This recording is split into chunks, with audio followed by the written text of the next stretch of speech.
우리는 성경을 가지고 있죠. 우리가 보는 성경에는 66권의 작은 책들이 들어 있습니다. 우리가 성경이 한 권으로 돼 있고 구분을 하면 구약과 신약으로 돼 있는데 그 안에 보면 사실 작은 책 66권이 있죠. 그 중에 어떤 책은 사실 잘 읽혀지지 않습니다. 우리가 좋아하는 책들, 우리가 좋아하는 구절들이 있어서 그런 것들을 주로 보게 되죠. 설교 본문에 잘 오르지 못하는 책들도 있습니다. 그래서 때로는 찾아보는 게 힘듭니다. 책 이름을 들으면 이게 과연 구약에 있는 건지 신약에 있는 건지 헷갈릴 때도 있습니다. 그나마 그 성경 통독을 해보신 분들은 한번 읽어보셨으니까 이게 어디 정도 있더라 이런 건 아시더라고요. 예. 근데 그러지 않은 분들은 책 찾아보려면 참 어렵죠. 요즘 성경은 이렇게 그 표지에 어디에 그 성경이 있는지 다 표시가 되어 있습니다. 또 핸드폰으로 성경 찾으시는 분들은 그냥 성경 이름만 쓰면 바로 나오죠. 근데 어떤 책들은 과연 이게 성경에 들어있는 책인지 아닌지 이름만 들어 잘 모르는 책도 있습니다. 하박국이 바로 그런 책 중에 하나죠. 하박국은 선지서입니다. 선지서에 속한 책들은 대선지서도 있고 소선지서도 있습니다. 이 소선지서라고 불리는 책들은 대선지서에 비해서 장수가 적은 책들이죠. 이사야, 예레미야 같은 대선지서들은 장수도 많습니다. 근데 어떤 소선지서는 그냥 한 장, 두 장, 세 장 이렇게 되는 책들이 있어요. 어떨 때는 성경 넘기다 보면 붙어 넘어가는 그런 것 때문에 책이 넘어갔는지도 모르고 그렇게 되는 소선지서들이 많이 있습니다. 소선지서라고 불린다고 해서 그 책이 덜 중요하거나 가치가 떨어지는 것은 아닙니다. 다 귀한 하나님의 말씀이죠. 하박국은 예레미야와 동시대에 활동했던 선지자입니다. 하지만 하박국 선지자에 대해서 그다지 알려진 바는 별로 없습니다. 하박국서는 약 주전 6세기 정도에 기록된 책입니다. 당시에는 바벨론이 제국으로 막 성장하던 시기죠. 점점 막강해지는 바벨론 제국은 이스라엘을 위협하고 있는 그런 제국 중에 하나였습니다. 다른 말로 하면 이스라엘 백성들은 뭔가 불안한 그런 불길한 예감에 휩싸여 있던 그런 역사적인 때였습니다. 하박국서는 하박국 선지자가 하나님과 대화를 나누는 것을 기록하고 있는 선지서입니다. 하박국 선지자는 하나님께 묻고 싶은 아주 어려운 질문들을 많이 가지고 있었습니다. 그래서 그 질문을 하나님께 물었죠. 그리고 하나님께 그 대답을 좀 해달라 기다리고 있었습니다. 오늘 우리가 읽은 본문은 그 대화 부분으로 바로 들어갑니다. 하박국 선지자는 정말로 알고 싶은 것이 있었습니다. 왜 정의가 이루어지는 일에는 시간이 이렇게 오래 걸리고 온전한 정의는 이루어지는 것이 더딘데 나쁜 일들은 자주 일어나고 많이 일어나고 늘 우리 주변에 있는가 하는 것이었습니다. 하나님께서 정의로우시다면 왜 이런저런 나쁜 일들이 우리 주변에 그렇게 많이 일어나고 하나님께서 왜 그것에 직접 개입하지 않으시는가 하는 것이었습니다. 사실 이런 질문은 시대를 뛰어넘는 질문이죠. 하박국만 질문하는 게 아니라 오늘을 살아가는 우리도 가끔 이런 질문을 합니다. 우리가 마주한 일들을 볼 때 황당하거나 도대체 이런 일이 왜 있을 수 있는가 하는 일을 만나면 하나님은 왜 이런 것에 침묵하고 계시는가? 하나님이 정말 계시기는 한 건가? 이런 생각들을 합니다. 선지자 하박국은 울부짖습니다. 여호와여, 내가 부르짖어도 주께서 듣지 아니하시니 어느 때까지일까? 하나님 어느 때까지 응답 안 하실 겁니까? 이건 폭력입니다. 이건 강도짓입니다. 내가 그렇게 외쳐도 왜 주님께서는 구원하지 않으십니까? 왜 저로 하여금 불의를 보게 하십니까? 왜 내 앞에 죄악이 가득해서 그것을 내가 보게 하십니까? 왜 파괴와 폭력이 우리 주변에 이렇게 만연해 있습니까? 갈등이 있고 싸움이 계속 일어납니다. 하나님 왜 침묵하고 계십니까? 하나님께서 침묵하시니 율법을 지키지 않고 정의가 실현되지 못합니다. 하박국은 애타는 마음으로 하나님께 울부짖습니다. 그리고 하나님께서 대답하실 때까지 기다릴 것이다. 그가 이야기합니다. 내가 초소에 서서 망대의 자리를 잡고 주께서 내게 무엇을 말씀하실지, 내 울부짖음에 주께서 뭐라고 응답하실지 내가 지켜보겠습니다. 선지자의 외침에는 정의를 향한 열정이 담겨 있죠. 우리도 때로 같은 마음이 있습니다. 그래서 어려운 일을 마주할 때 우리 날짜를 정해서 작정 기도를 합니다. 하나님, 내가 이만큼 기간 동안 열심히 기도하겠습니다. 하나님의 응답을 기다립니다. 이렇게 기도하죠. 또 늦은 밤까지 철야 기도를 합니다. 잠도 뒤로 미루고, 때로 새벽 열심히 아침 일찍 일어나서 기도를 하죠. 때로는 음식 먹는 것을 그치고 금식으로 하나님 앞에 매달립니다. 이렇게 기다리는 하박국에게 하나님이 대답하십니다. 그가 그렇게 내가 기다리겠습니다 하는 바로 다음 구절에 우리는 그 답을 듣습니다. 그러자 여호와께서 내게 대답하셨다. 이 묵시를 기록하여라. 판에 똑똑히 새겨서 달리는 사람도 읽을 수 있게 하여라. 왜냐하면 이 묵시는 정해진 때가 돼야 이루어지고 마지막 때를 말하고 있으며 반드시 이루어진다. 비록 늦어진다 해도 너는 기다려라. 반드시 올 것이며 지체되지 않을 것이다. 하나님께서 우리에게 반드시 이루어진다 약속을 해주십니다. 제가 처음 우리 맘모스 은혜교회에 부임했을 때 여기 온다 하고 우리 목회협조위원들 만나고 또 교인 대표된 분들 이렇게 만났을 때 여러분들이 저한테 물으십니다. 목사님은 우리 교회를 향한 비전이 뭡니까? 전 모르겠습니다 그랬어요. 네. 그래도 받아주셨어요. 그죠? 제가 첫 주 설교할 때도 전 비전 없습니다. 모르겠습니다 그랬어요. 새로운 담임 목회자로서 와서 제 생각, 기존에 갖고 있던 것이 어떤 것인지가 중요한 게 아니라 우리가 함께 기도하는 마음으로 그걸 찾아보는 게 중요하다. 그렇게 말씀을 드렸죠. 그리고 이제 신방을 했습니다. 거의 대부분의 분들을 신방을 했습니다. 집에 찾아가기도 하고 또 여러분이 제 사무실에 오기도 하고 또 바깥에서 커피를 마시면서 음식을 먹으면서 여러분들 신방했죠. 보통 목사님들은 신방을 가면 먼저 찬송 부르고 말씀 읽고 예배하고 하죠. 준비된 말씀을 전하는 그런 신방들을 하시는데 저는 조금 다르게 했습니다. 들어가면 우선 앉아서 여러분들 이야기 먼저 듣고 서로 대화를 좀 나누고 언제 미국에 오셨는지 무슨 일들을 하셨는지 이런 얘기들을 들었습니다. 그리고 서로의 삶을 나누면서 사귐을 시작하는 신방을 했죠.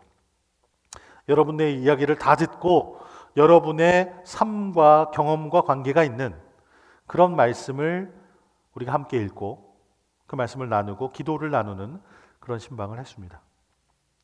그러면서 제가 여러분들께 여쭙습니다. 여러분이 우리 교회 바라시는 게 무엇입니까? 우리 교회가 어떤 교회가 됐으면 좋겠습니까? 하는 그런 바람들을 들었죠. 그런 걸 꿈꾸는 그런 신방을 제가 했습니다. 곧 있을 교인 총회를 마치면 다시 새로운 마음으로 여러분을 다시 만나는 그 사귐이 좀 더 깊어지는 신방을 다시 하게 될 것입니다. 그렇게 교회 비전을 함께 나누고 함께 꿈꾸고 함께 걸어가기를 저는 소망합니다. 이렇게 신방을 하면 여러분들이 교회에 대한 바램들을 나눠주시죠. 소망을 나눠주십니다. 누가 무슨 얘기를 했는지 저는 기억을 하지만 누가 무슨 얘기를 여기서 했다 이렇게 얘기를 안 합니다. 왜냐하면 거의 대부분 다 비슷한 얘기들을 하셨어요. 굳이 누가 누구 어떤 얘기를 하셨는지 얘기하지 않아도 비슷비슷합니다. 몇 가지 이렇게 묶을 수가 있겠어요. 서로를 아껴주는 교회가 됐으면 좋겠다. 따뜻한 교회가 됐으면 좋겠다. 나오기 기쁜 교회가 되었으면 좋겠다. 젊은 사람들이 많이 나오는 교회가 됐으면 좋겠다. 주님의 말씀으로 잘 양육되는 교회가 되었으면 좋겠다. 등등의 여러 가지 말씀들을 나누어 주셨습니다. 우리가 바람이 그렇다 하는 것은 사실 우리의 현실이 좀 그것에 부족하다, 그러지 못하다 하는 것들을 반증하죠. 서로를 아껴주고 따뜻하고 나오기 기쁘고 젊은 사람들이 많아지는 교회, 말씀으로 잘 양육되는 교회가 되면 참 좋겠습니다.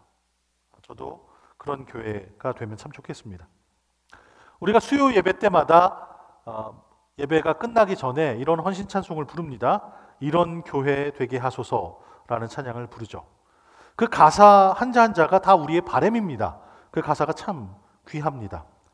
진정한 예배가 숨쉬는 교회, 주님이 주인 되시는 교회, 믿음의 기도가 쌓이는 교회, 최고의 찬양을 드리는 교회, 말씀이 살아 움직이는 교회, 성도의 사랑이 넘치는 교회, 섬김과 헌신이 기쁨이 되어 열매 맺는 아름다운 교회, 주님의 마음 닮아서 이웃을 사랑하는 교회, 주님의 영광을 위해서 빛 되신 주님 전하는 교회, 사랑의 불꽃이 활짝 피어나 날마다 사랑에 빠지는 교회, 주께서 사랑하는 우리 교회가 이런 교회 되게 하소서. 아름답죠? 가사가 참 좋습니다. 우리 모두가 예수 그리스도를 만나서 우리의 삶이 변화되고 하나님이 계획하신 목적을 우리 각 사람들이 발견하고 그 꿈을 이루어드리는 교회가 되기를 우리는 소망합니다. 하나님께서 하박국 선지자에게 답하시는 것을 우리가 함께 다시 들어보기를 바랍니다. 이 묵시를 기록하여라. 판에 똑똑히 새겨서 달리는 사람도 읽을 수 있게 하여라. 왜냐하면 이 묵시는 정해진 때가 돼야 이루어지고 마지막 때를 말하고 있으며 반드시 이루어진다.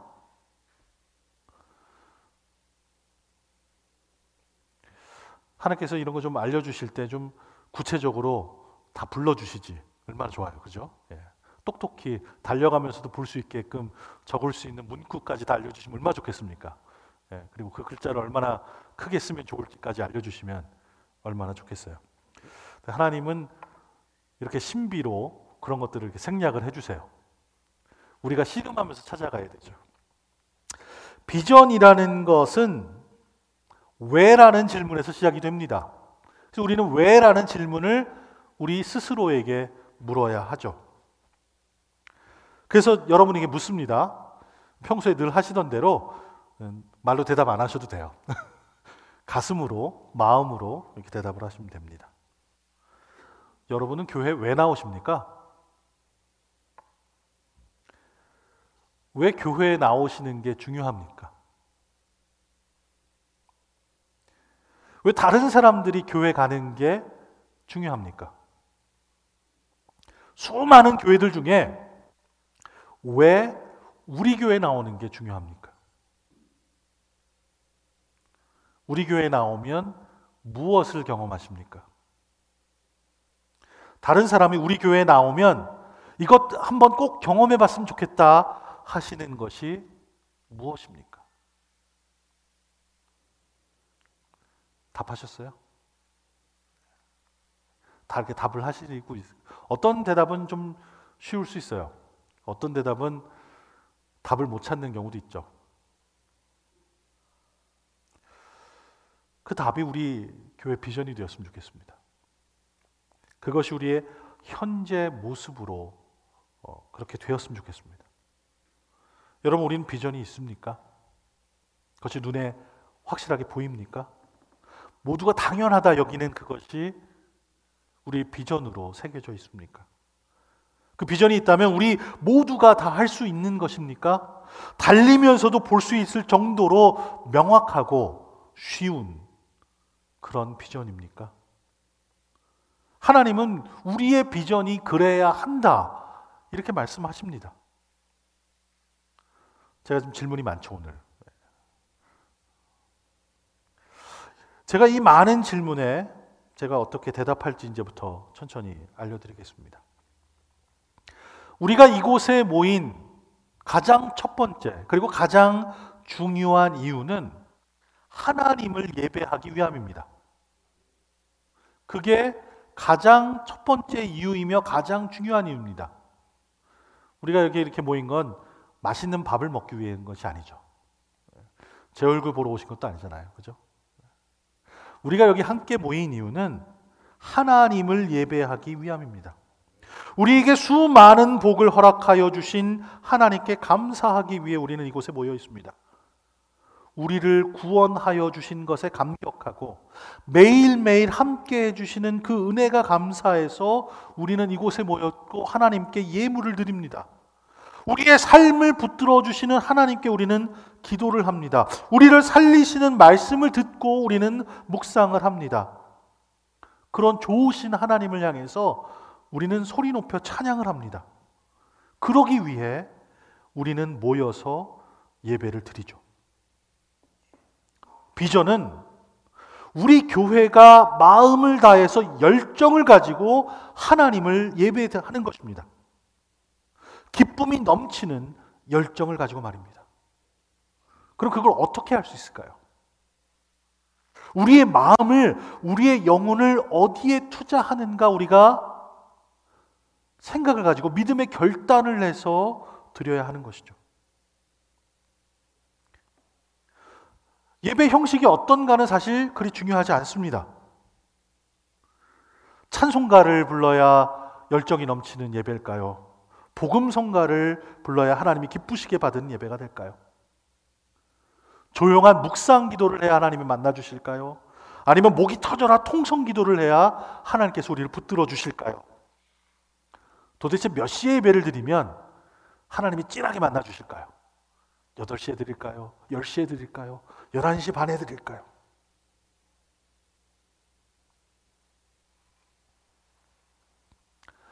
제가 이제 솔직하게 말씀을 드릴게요. 좋은 사람들과 함께 찬송가의 찬양을 부르면 은혜롭습니다. 좋은 사람들과 복음성가만 불러도 가슴이 뜨거워집니다. 묵상을 하면 하나님을 깊게 만나고 통성 기도를 하면 하나님을 뜨겁게 만납니다. 새벽에 예배를 드리면 하루를 주님의 말씀으로 시작을 하고 낮에 예배를 드리면 함께 큰 은혜를 나누게 됩니다. 저녁에 예배를 드리면 하루를 하나님의 위로하심으로 마감하게 됩니다. 무슨 대답이 저런가 싶죠. 제가 여러분에게 힌트는 드렸어요. 좋은 사람들과 함께 서로를 존중해주고 아끼고 사랑하는 사람들과 함께 예배를 드리면 그것이 어떤 형식으로 드리는 예배라도 기쁨이 되고 즐거움이 넘치고 은혜가 되어서 하나님께 온전히 올려드리는 예배가 됩니다. 싫은 사람들, 보기 싫은 사람들, 가까이 하기 싫은 사람들 이란 마음을 가지고서 예배를 드리면 뭘 해도 안 돼요. 뭘 해도 안 돼요. 하나님이 두셋 모인 곳에 함께 하신다 했는데 그 말씀을 잘 읽어보면 두세 사람이 함께 모여서 한 마음이 되어서 그 이름을 붙들고 예배하는 사람이라는 거예요. 사람이 아무리 많이 모여도 그게 안 되면 소용이 없어요. 두 번째로 우리가 이곳에 함께 모이는 것은 우리의 삶이 예수 그리스도를 만나서 변화받기 위함입니다. 제가 교회에 나오는 이유가 그래요. 목사라서 꼭 나가긴 해야 되죠. 그죠? 예. 근데 나오지만 그게 이유가 다가 아니에요. 전 여기 나와서 예수님 만나고 제 삶이 변화됐으면 좋겠어요. 그래서 나옵니다. 전 여러분이 교회에 나오셔서 예수님을 만나서 삶이 변화되기를 간절히 원합니다. 그게 바로 우리가 이곳에 나오는 이유입니다. 인생을 살다 보면 느끼는 것이 세상에 가장 귀한 보물은 시간이 아닌가 그런 생각이 들어요. 시간이 늘 풍성한 것 같지만 늘 모자랍니다. 그렇죠? 시간이 넉넉한 것 같지만 늘 모자라요. 우린 참 바쁜 사람들입니다. 특별히 미국 동북부에 사는 사람들 치고 나는 한가해 하는 사람 한 사람도 못 본 것 같아요. 다 바빠요. 우리는 다 아주 바쁜 사람들입니다. 우리는 교회 일원이 되어서 우리의 귀중한 시간을 나누죠. 예배를 드립니다. 회의로도 모입니다. 봉사를 합니다. 교회 관리도 합니다. 여러 가지 일들로 우리는 시간을 씁니다. 시간이 남아 돌아서 그러는 사람은 없죠. 나는 뭐 남는 게 시간이니 교회에서 이런 거 해야지 뭐, 이런 사람은 제가 잘 못 찾아본 것 같아요. 시간은 늘 부족하지만 그 귀한 시간을 왜 이렇게 사용하는 걸까요? 하나님이 꼭 드리라고 하니까 그래서 드려야 하는 걸까요?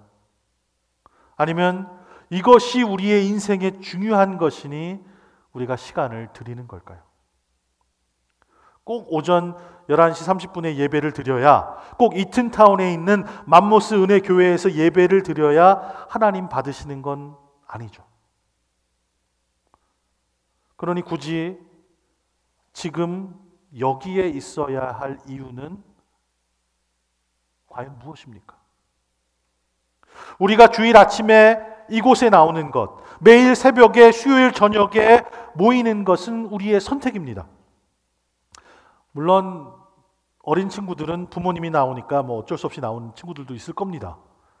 그러다가 믿음이 들어가고 믿음이 자라고 이게 꼭 내가 내 삶을 드려야 하는구나 하는 결단이 생기길 우린 바라죠.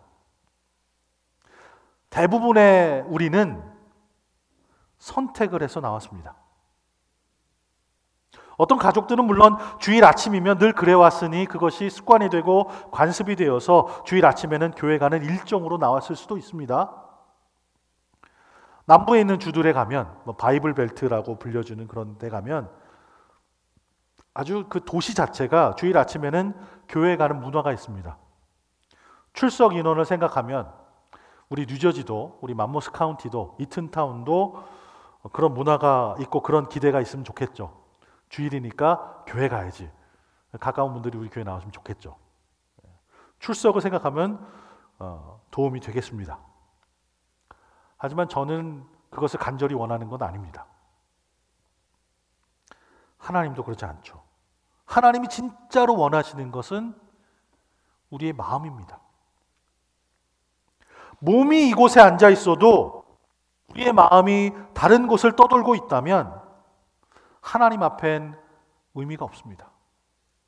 여러분들 오늘 출석에 체크되고 여러분의 이름이 우리 교회 출석부인 기록이 돼요. 근데 몸은 앉아 있지만 마음이 그렇지 않다면 그게 온전한 예배로 드려졌을까요? 하나님께서는 우리와 깊은 사귐을 원하십니다. 강제적으로 우리를 몰아세워서 너 나랑 사겨 이러진 않으세요. 하나님께서는 우리 있는 모습 그대로 만나길 원하십니다. 가까워지기를 원하시죠. 우리가 진정으로 우리의 마음이 우러나서 하나님과 만났으면, 하나님과 사귀었으면, 하나님을 알았으면 하는 마음이 있기를 원하십니다. 저는 우리 교회가 하나님을 만나는 그런 예배가 드려지는 교회가 되기를 원합니다. 예수 그리스도를 만나서 우리의 삶이 변하지 않는다면 과연 그 교회의 존재 이유는 무엇입니까? 우리 교회가 그 역할을 감당하지 못한다면 과연 우리는 왜 존재해야 하는 것입니까?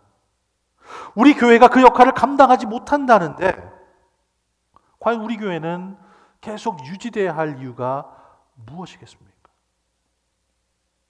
만약 여러분이 교회에 오셨는데 삶이 변화되지 않는다면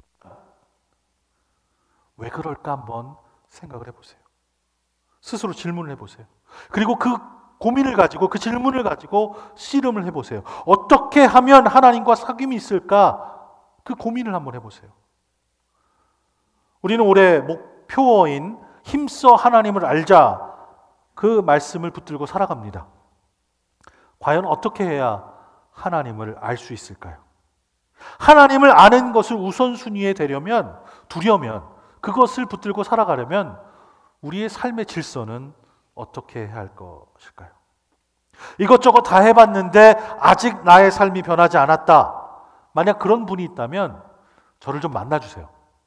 좀 심각하게 만나서 우리 함께 기도하고 우리 함께 씨름을 해보자고요. 우리는 마음을 다해서 하나님을 찬양하기 위해, 예배하기 위해 이곳에 나옵니다. 하나님을 알아가서 우리의 삶이 변화받기 위해 우리는 이곳에 모이죠.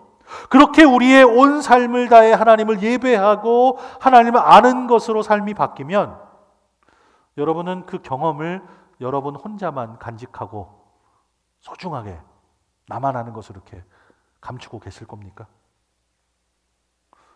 누구나 어디서나 하나님을 예배할 수 있습니다. 혼자도 할 수 있죠. 누구나 어디서나 하나님의 말씀을 듣고 공부하고 묵상하면서 알아갈 수 있습니다. 누구나 그럴 수 있어요. 그러면 왜 모일까요? 왜 굳이 트래픽을 뚫고 먼 거리를 운전하고 와서 여기 함께 모일까요? 세 번째 이유입니다. 우리가 교회에 모이는 이유는 매일매일의 삶 속에서 하나님이 나와 함께 해주신 경험을 서로 나누기 위해서 우리가 모인 겁니다. 좋은 것 있으면 사랑하는 사람과 꼭 나누고 싶죠. 얼마 전에 우리 교인 중에 몇 분하고 저하고 이렇게 식사를 같이 했어요. 그러면서 이렇게 대화를 나누고 맛있는 음식을 먹는 가운데 제가 발견한 게 있어요. 이분들은 이렇게 아마 집에서 와이프한테 사랑한다 얘기 잘 안 하실 것 같아요. 근데 밥을 드시면서 계속 이 얘기를 하시는 거예요. 여기 내 식구랑 와야 된다. 좀 이따 올 거다. 근데 목사님 뭐 시켰죠? 메뉴 보면서 뭐 시켰는지 그 음식이 참 중요합니다. 이걸 꼭 와이프한테 대접을 하고 싶은데, 같이 먹고 싶은데 그게 뭔지 이게 궁금하십니다. 여기 어떻게 왔더라? 어떻게 운전하고 왔더라? 그것도 궁금합니다. 그걸 기억해야 한다. 그런 얘기를 하시더라고요. 굳이 말로 사랑한다 하진 않아도 그 음식 먹는 걸로 사랑한다는 표현을 드러내는 거죠. 예. 좋은 것은 내가 아끼는 사람, 내가 좋아하는 사람, 내가 사랑하는 사람과 꼭 나누고 싶습니다. 한인마트에 배추가 반값이다. 그 소식 금세 퍼집니다. 예, 그죠? 예. 새로 연 한국 식당 주방장이 솜씨가 좋은지 그 음식 맛있더라. 그 집에 많이 갑니다. 예. 좋은 소식이죠. 좋은 소식을 조금 고급스러운 말로 표현하면 복음입니다. 복음.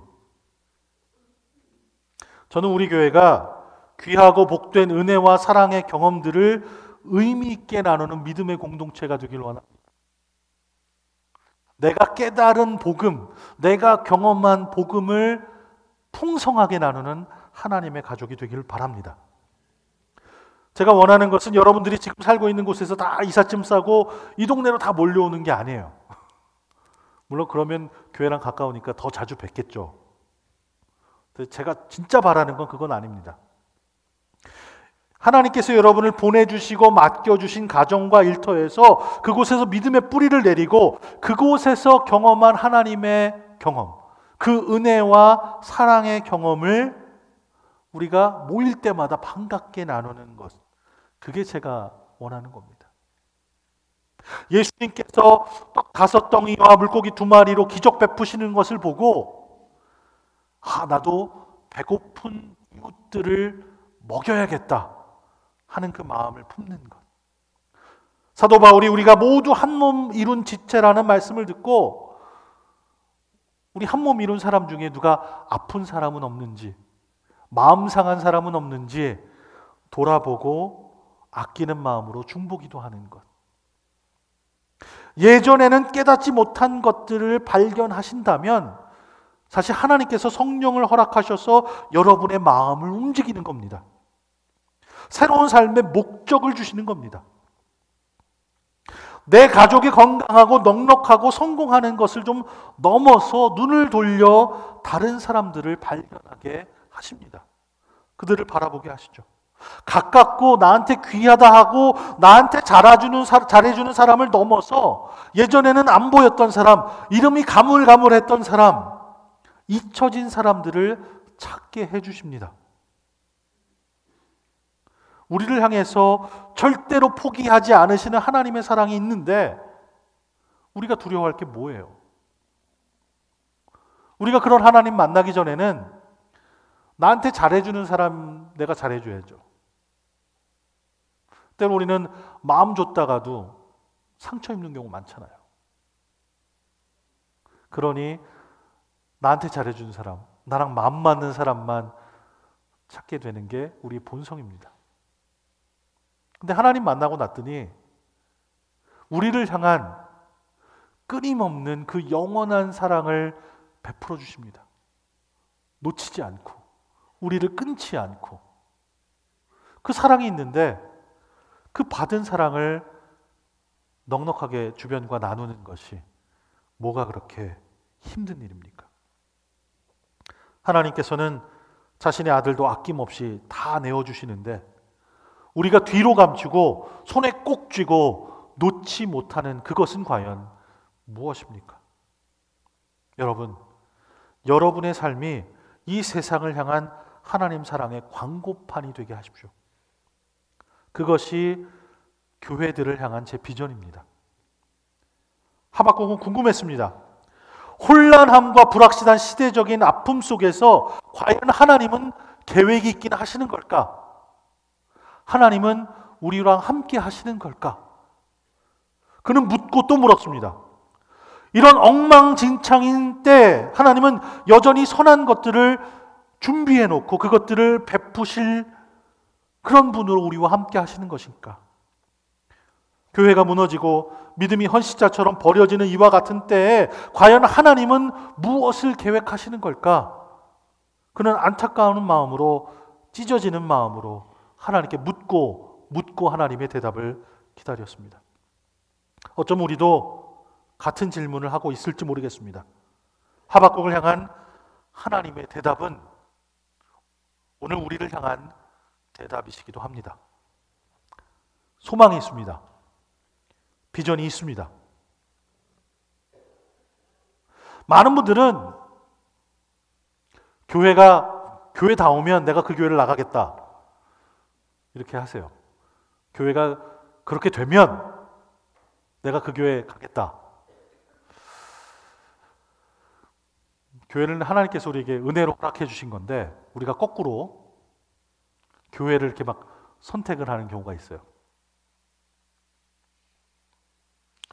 근데 여러분께 비밀을 말씀드리면 여러분 한 사람 한 사람이 교회입니다.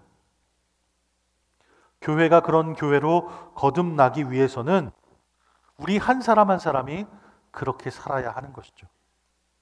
그 비전을 우리가 삶으로 살아낼 때 하나님께서 원하시는 믿음의 공동체가 될 것입니다. 교회마다 아름답게 멋지게 표어를 꾸미고 배너를 걸어놓고 우리 교회는 무엇 하는 교회다 이렇게 적어놓습니다. 우리 교회도 그래요. 잃어버린 영혼을 구원해서 하나님 제자 만드는 교회, 힘써서 하나님을 알아가는 교회. 그런데 그 글을 아무리 멋지게 만들고 그렇게 꾸며준다고 해도 세상은 전혀 알지 못합니다. 그냥 우리끼리만 보고 즐기는 거죠. 제가 여기서 설교를 하고 우리 비디오로 녹화를 해서 유튜브에 올립니다. 그럼 막 사람들이 찾아와서 열심히 보고 들었으면 좋겠지만 그러진 않아요. 세상 사람들은 열심히 찾아듣진 않죠. 교회 울타리 안에 들어온 사람이 설교를 듣죠. 세상 사람들이 들을 수 있는 유일한 설교는 여러분의 삶입니다. 여러분이 하나님께서 주신 복음을 가지고 삶으로 살았을 때 사람들은 여러분의 삶의 모습을 보고 하나님의 복음을 듣습니다. 그 은혜를, 그 사랑을 발견합니다. 그러니 여러분은 세상을 향한 하나님의 광고판입니다. 살아있는 설교입니다. 우리가 서로를 용납하고 세워주고 아끼고 사랑하면 세상은 교회다운 교회를, 우리를 보게 될 것입니다. 하나님 말씀하십니다. 이 묵시를 기록하여라. 판에 똑똑히 새겨서 달리는 사람도 읽을 수 있게 하여라. 왜냐하면 이 묵시는 정해진 때가 돼야 이루어지고 마지막 때를 말하고 있으며 반드시 이루어진다. 하나님께서 그 일이 이루어질 수 있도록 우리 각 사람을 거룩하게 빚어 주십니다. 여러분 각 사람이 교회입니다. 여러분 한 사람 한 사람이 세상을 향한 하나님의 광고판입니다. 복음을 큰 소리로 살아가시는 여러분 되시기를 주님의 이름으로 축원합니다. 기도하시겠습니다.